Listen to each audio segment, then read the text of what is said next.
Hi there, folks. So I am now sat with Andrew Cross of Integral Powertrain, and he is going to have a little talk to us about this rather interesting looking piece of engineering that you can see on the table in front of us.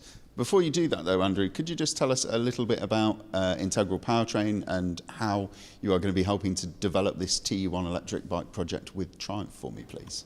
Yeah, certainly, Toad. So at Integral Powertrain, we develop and manufacture electric drives, mainly in what we call the premium automotive space.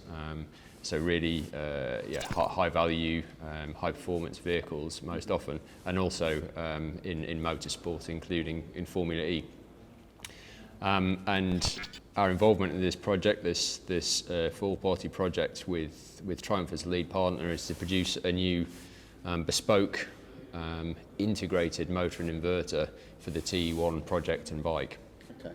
So I mean, a lot of Visordown's viewers and readers are primarily petrol-powered motorcyclists that we can see surrounding us here.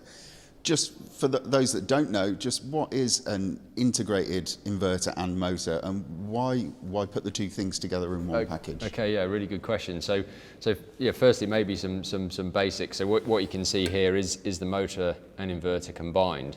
So if we start where the power comes in on these orange high voltage cables, they're the two DC cables. So they're the positive and negative you'd be familiar with in any battery.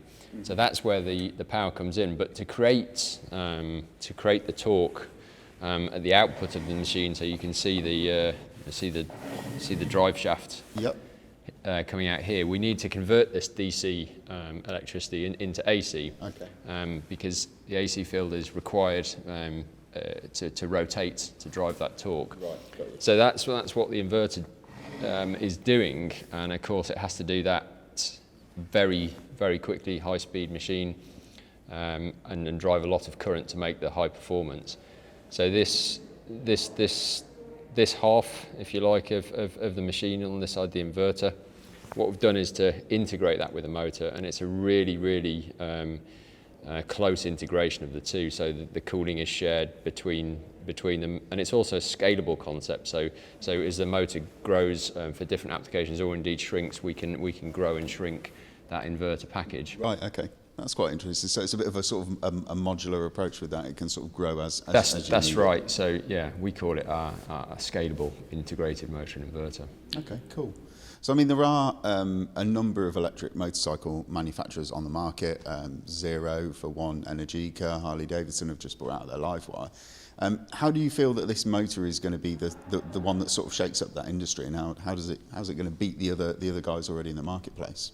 Yeah, I think firstly the size and weight. So it's more compact and much more compact than other things we've seen out there. So yeah, the motor weighs around 10 kilograms and the inverter around 5 kilograms. So as a total package of motor and inverter, it's quite a lot lighter than others out there.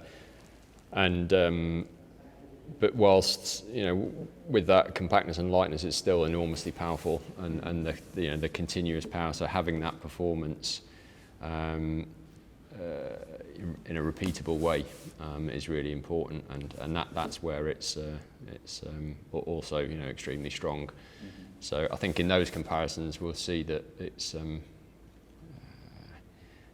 ahead of what we can see out there at the moment. Ahead of what we can see already? Yeah. Okay. And this project's only really in its infancy, so there's evolution still to be had, do you think, in that before the actual road-going TE-1 hits the road? Yeah, I mean, I think we have to look at what the next stages of the project will bring. At the moment, the specifications are a peak power of 130 kilowatts, which is in horsepower, that's 177 PS. Yeah, it's quite a lot. And 109 newton meters of torque, but of course that is geared heavily back to the wheel, so it will feel enormously quick off the line. Yes, I was just trying to put that into a proper thought in my head, but yeah, that is going to be super, super quick. Some of the viewers might not know this, but your motors and inverters were part of the story that took the IDR Volkswagen up Pikes Peak in I think it was a record time? That's right, yeah. How much of that has trickled down into the engineering that you've got sat on the table in front of you? Is there bits and bobs in there that were part and parcel of that story? Yeah, very much. So we have what we call our core technology. So that's really heavily kind of rule and physics based motor design. So, and what that means is we can reapply for different where the requirements are different, sort of very quickly and confidently. So, whilst it's a very different size machine and the torque and power are very different from in the Volkswagen IDR Pikes Peak, the core technology is very similar. And also on the inverter side, we use silicon carbide semiconductor technology. Again, it's very different in its application, but the base technology is the same. And what that gives you is extremely low loss or high efficiency, and the ability to drive these very high speed machines. Okay, and can I ask, is this your first time dipping a toe as a company, sorry? Is it the first time that Integral Powertrain have dipped a toe into the motorcycle world?